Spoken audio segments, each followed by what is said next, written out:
Catapulting Commissions family, what's up, team? Welcome back to this week's episode of the Catapulting Commissions Podcast. I'm your host, Anthony Garcia. Listen, if you are the small business owner that is scaling your sales team and you're wondering, how in the hell do I take my clients and my marketing and my sales process from always outbound, right? We've heard the horror stories. You sent me the DMs of the people constantly outbounding you, and you want to reverse that to get leads coming in on the inbound. Make sure to tune in today's episode. So let me tell you about my guest today. Jonathan Milligan is the author of Your Message Matters, How to Rise Above the Noise and Get Paid for What You Know. He's a blogger, speaker, and an online business coach. He spent the last decade guiding and directing creative professionals on how to pursue meaningful work. Since 2009, Jonathan has run his own portable lifestyle business online. Today, he teaches others how to build a business with their passion, story, or message. Lives in Jacksonville, Florida with his wife, Charity, and their 2 kids. And today, Jonathan's on the Catapulting Commissions Podcast. Jonathan, welcome to the show. Anthony, thanks for having me. I am so excited to dive in. I'm glad to have you here. So I have to ask this question, Jonathan, right? You have run a very successful career, right? You've ran your business, let's say almost 14 years. My math isn't really good on. Let's just say close to 14 years, 2009. You've run a podcast. You're constantly speaking in the world of marketing. You speak to entrepreneurs, business coaches, small business owners, people who are trying to leverage their influence online to help generate revenue. Can you give me a little insight here on, I'll tell you, the Catapulting Commissions family, a lot of people were trained on the traditional method of sales and marketing. Outbound. I got to be honest with you. I used to beat people up, make more phone calls, send more emails, you get it done. That way isn't as effective anymore. Can you give us some insight on the trends in marketing right now and why we should be thinking about shifting the way we're attracting our clients? So I was in the same category. I used to be an executive recruiter, and literally my first day on the job was, here's the phone book, start making calls and start trying to get conversations with CFOs. And I did that for 7 years. It was, all outbound, like you're talking about. And then in 2008, 2009, when the economy started going down, about that time, I started a blog of all things. And I just started sharing career advice on a blog.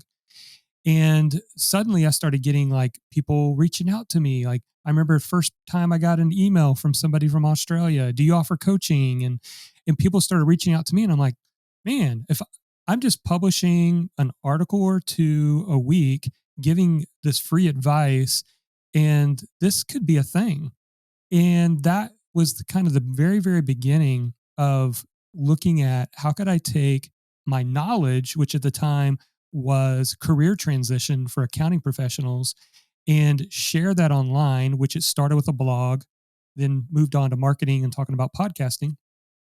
And lo and behold, over the course of about 2 years, built that tiny blog into multiple streams of income, allowed me to step away from the executive recruiting and just start doing that. And that's when I did the second step, which was people ask me, how did you do that?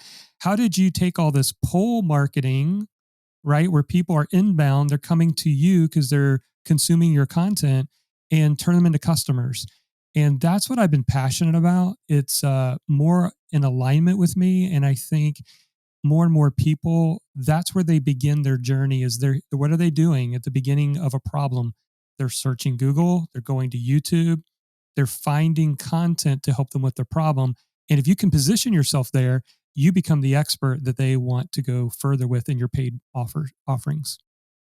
So I love the story, because we really find that you make it seem so easy, right? Speak about what you know, people come. What you just described was the very first way I attracted a client to my company. And never forget, and it was somebody who also overseas reached out to me, do I offer coaching? Yeah, I do. I was like, I realized people want to gain this traction. And so, but that's you and I. There is businesses right now that are reluctant to make that adaptation, because they say, let's just start with the obvious. There's numerous high-performing sales professionals and business owners that say, I won't use social media to draw attention to my business? Is that person looking at marketing the wrong way? Is social media the only avenue? Or are there other ways to display the expertise we have? I think there certainly is. I mean, my first thought is you don't have to do something you don't want to do. There are other avenues. You could start a podcast. You could leverage, I mean, LinkedIn's kind of a different whole ballgame in itself. But at the same time, you got to ask reasons as why not. I'll give you a quick example. A few years ago, started a Facebook group because everyone back then said, do a Facebook group. And that Facebook group grew to a few thousand people, but I never had a strategy for it. And I always felt like I'm just going to shut this Facebook group down. I've got to manage it. I got to make sure there's not spam. It feels like something I'm going to manage. But the truth was that I did not have a clear strategy. So about 2 years ago, I decided, what is it that I'm trying to do with this Facebook group?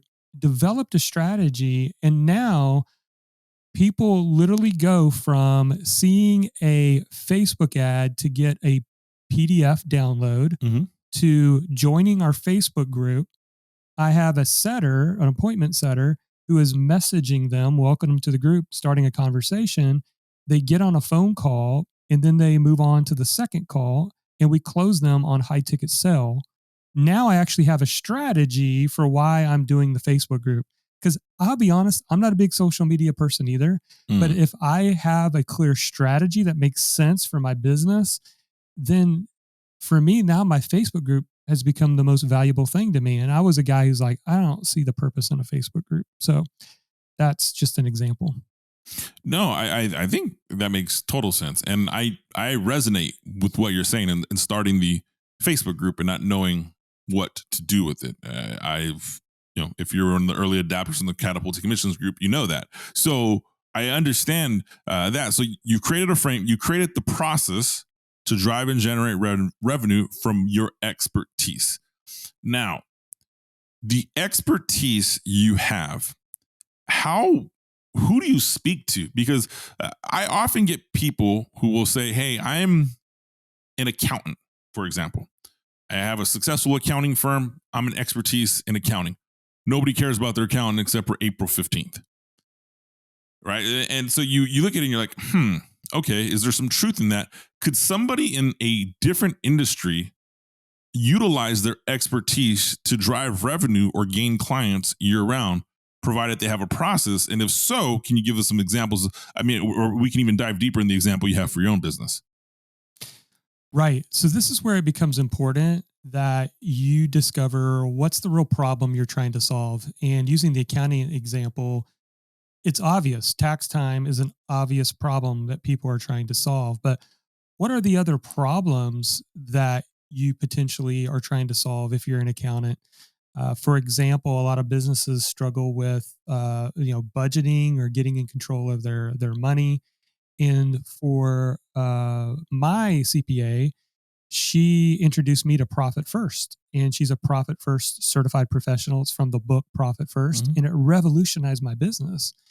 It absolutely changed the way that I approached how I handle my finances in my business, and it's helped me to grow my business, quite frankly. And she introduced that to me, and I want you as not only doing my taxes, which she was doing at the time, but she became then basically my CFO, doing the books every single month and producing financial statements and calls, because she introduced me to a solution to a problem I had. So you really got to get to what's the big problem I'm trying to solve here. I think that's really important. Yeah. And I think as we narrow that problem on who to solve it for, if we niche down on that problem, and you want to solve it for somebody, there's people who don't want to share their expertise for free. Like, how much are you sharing to get somebody interested in working with you? What's interesting is I don't hold back. I share it all. And that's what's counterintuitive for a lot of people is, well, if you're doing all this free stuff, why would anybody want to move into your paid products? Well, there's lots of reasons. There's convenience, there's accountability, there's you've structured your content in a better approachable way. Whereas if you're just following the podcast, it's a little bit of this, a little bit of that. And so for me, I just feel like if they are getting so much value and it's really helping them, it becomes a no-brainer to move on, because in their mind, they're wondering, if this stuff's that good, how much better is it in the paid products? And so I know it sounds strange, but I am just sharing it all, and I share it all on a regular basis, and it works for me and has worked for me. I think part of it is because I want to have like a teacher's heart, and I want to teach people. And when you do that, you just create so much goodwill that they want to follow you. And I don't know, I know it seems counterintuitive, because for most people, well, but why would they ever pay for something if they're just getting so much value? But time and time again, we've seen people easily move into our paid products. It's almost like I look at it and say, if you give me your best stuff, and I'm talking to you as a consumer on the other side of things, right? So we're having a show, I'm listening to you, and if someone gives me their best stuff, podcast, social media, blog, LinkedIn, tweet, whatever, and I like it, I'm going to want to learn more. And it might have been the best message you have, but it builds my confidence in wanting to work with you. Like, sure, I feel like there's going to be people who listen to your stuff and like, that's cool, that's great, I'm going to use it and never be a customer. They weren't going to be a customer anyways. That's what how I feel about things. So, all right. So I like that. Now, the funnels you create in running that business, right? So you have, it almost sounds backwards, Jonathan. So we talked about getting people in the DMs, right? But your DMs come to somebody when they come into your group. So how do people find out about your group? Like, where are people tracking and learning from you? There's a few ways. When they get on the email list, that's the very first thing we're doing, is introducing them to our Facebook group. This is the community. This is where you want to be. That's one. We have a free book funnel for our business. And when they get their free book, one of the first bonuses is, again, we push them to the Facebook group, join the Facebook group. On top of that, we've got Facebook ads running where, we're adding a few hundred people every week into the Facebook group, because we're using a simple, without getting too technical, it's a lead generation, a lead ad in Facebook. So it stays pretty much in Facebook. They're not going outside of Facebook to a landing page. It's click on this to get this, download this resource guide.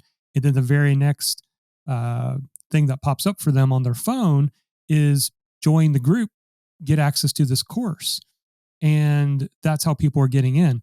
One of the things that works really well in our Facebook group to getting the conversation started is to do a post in the group that is known as a two-step post. And this is another thing that I used to hate about Facebook groups. Like, oh man, no one's engaging. There's no engagement on Facebook groups. How are you ever going to get something up and running and get people engaged? Because Facebook's not showing it to everybody, right? So what we've done is, instead of doing a lot of Facebook posts, we do very few, but we shoot for high engagement.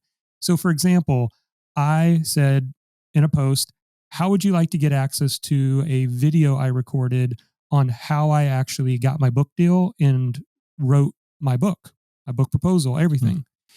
If you're interested, comment book below to the Facebook post. And it was just like book. And we had 178 of those people responding.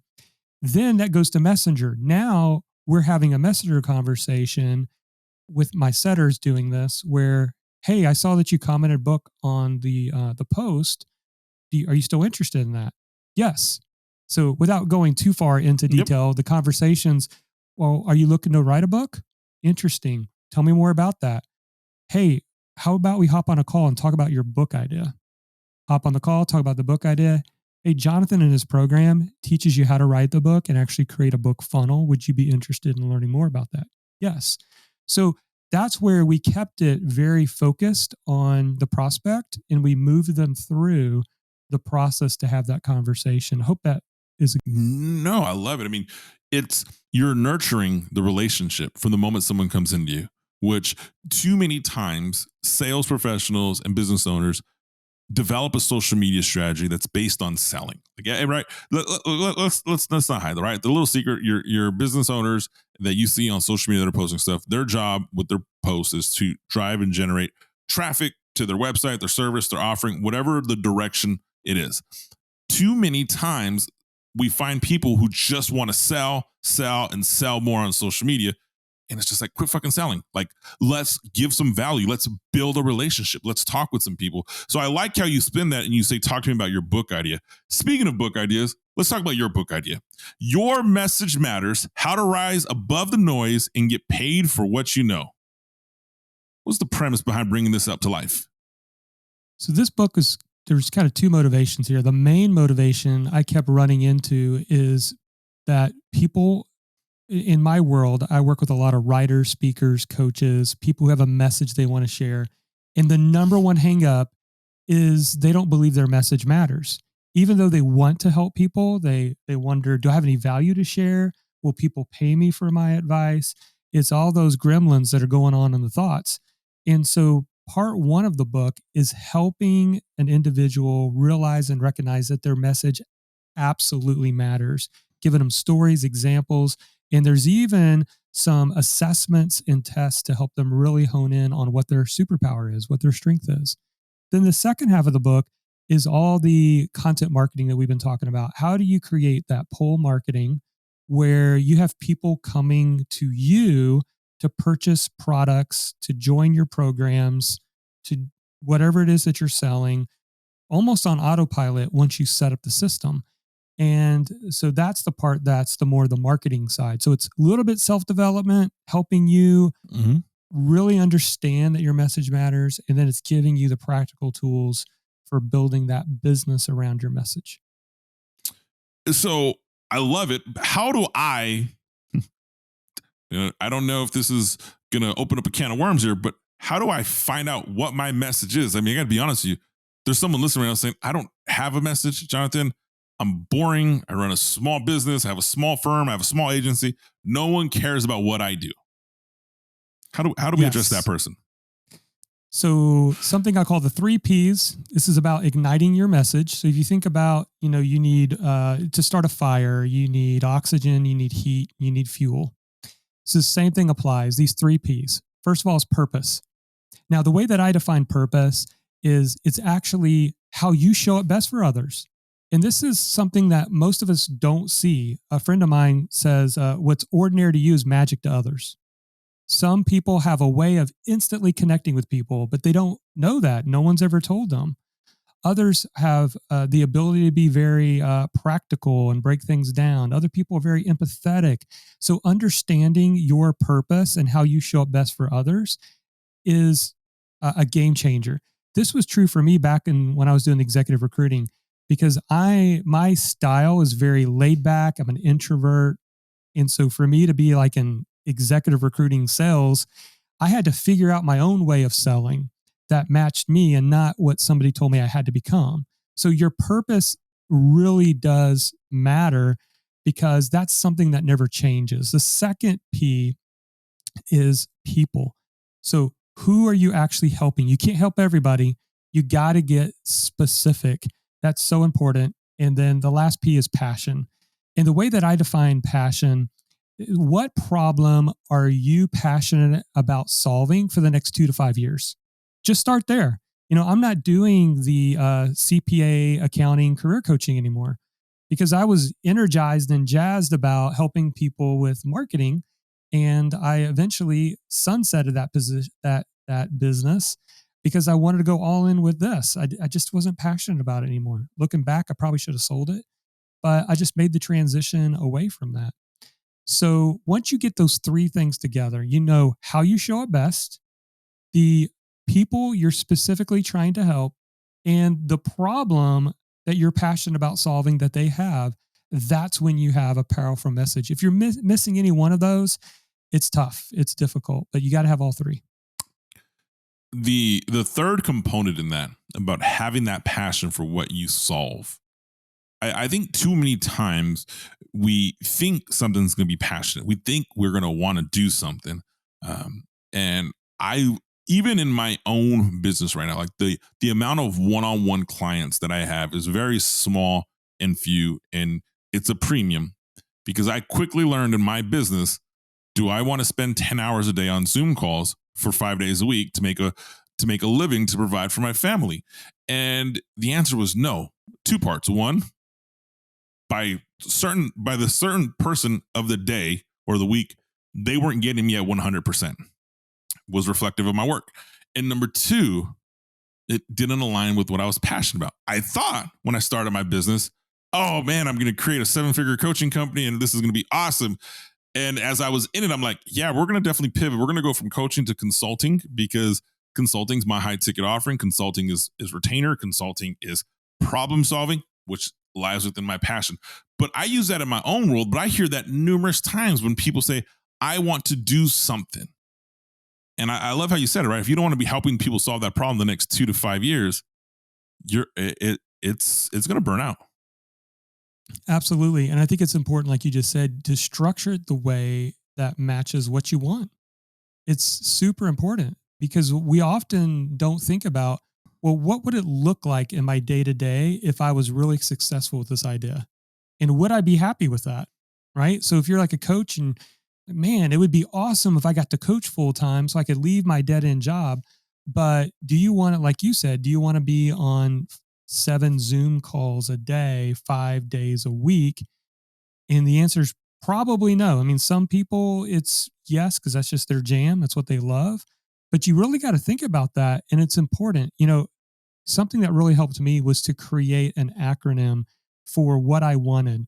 And I used the word LIFE, stands for lifestyle, impact, financial freedom, and effort. Something that, with the effort part, something that challenged me because I wanted to be challenged. I always want to be growing. And when I wrote that acronym, I was so far away from living that.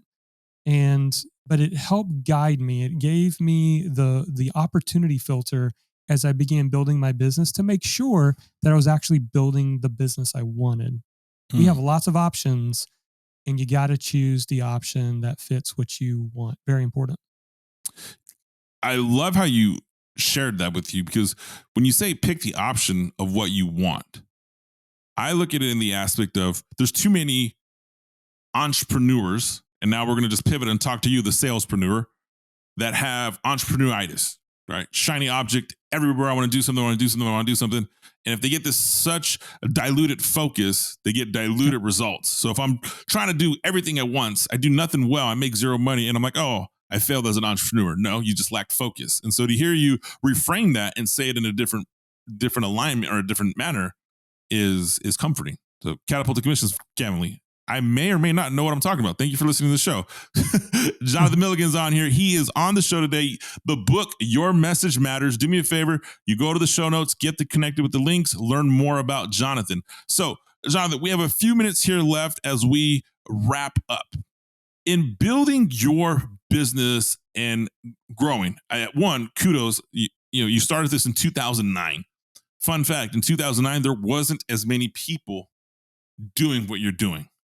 I don't know the exact number, so I'm going to butcher it on air. But in 2021, the amount of people who applied for EIN, which is the employer identification number when you started business, was at an all-time high. The people who left the Great Resignation, who quit stable jobs, was also at an all-time high. So there is this massive movement shift from employee for someone else to working and building my own company. You've been doing it for almost 14 years. I did the math in my head finally. Hopefully I'm accurate. To the salespreneur out there who's building and scaling their organization, what are some of the mistakes that they can avoid as they want to grow? Because you've built it and you've identified it and you've done it for such a long time. There's people out there that want to grow so fast that I know they're going to make some mistakes on the way. What are those mistakes they should avoid? Well, it's mistakes I made that I had to learn the hard way. The first one is document before you delegate. That one, I'm not naturally a systems person, but what I tried to do in the very beginning is, well, I just need to hire another one of me. if I could just hire a copycat person like me, train them up, man, we could get twice as much done. I got plenty of work to do. That was the wrong thinking. What I needed to do first was document what I was already doing. And that's easy today. We can do that with Loom. You can just get Loom, you can get anything, and you can say, okay, I am going to record myself as I do this, whatever it is, XYZ process. Once it's documented, now it becomes a candidate to delegate it. You'll start to see a few tasks that you're like, well, I could hand these off to somebody else and pay them less. And I used to struggle, and this is where a lot of people struggle, is I'm not making enough money in my business to afford hiring somebody else, right? Here's the thing. I had to switch it from cost to investment. When I recognized it was an investment, and I had a good friend, a business coach who's a friend of mine, he taught me the lesson the hard way. He said, tell me something you do in your business. I said, back when I was blogging, I said, I am creating a image to put on my blog post, and I'm, putting words on the image to make it look nice. He goes, okay, how long is that taking you? About 30 minutes.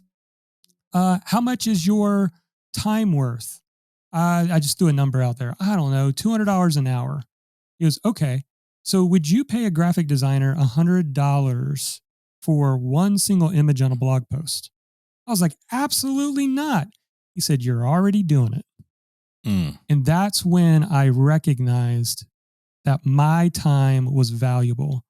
And if I started to invest and not, because as you add people, you add your capacity too, because you're only one person. If you're working 40 hours in your business, that's all the time you have to grow the business. But now if I add somebody doing 10 hours a week, we're at 50 hours. Add more, we're at 70, 80. The capacity grows in a week to where we can get more done. I love it. Document before you delegate. You just spoke my language. As you shared that, I had an amazing assistant who was with me from the infancy of Catapulting Commissions, who recently moved on to a different venture.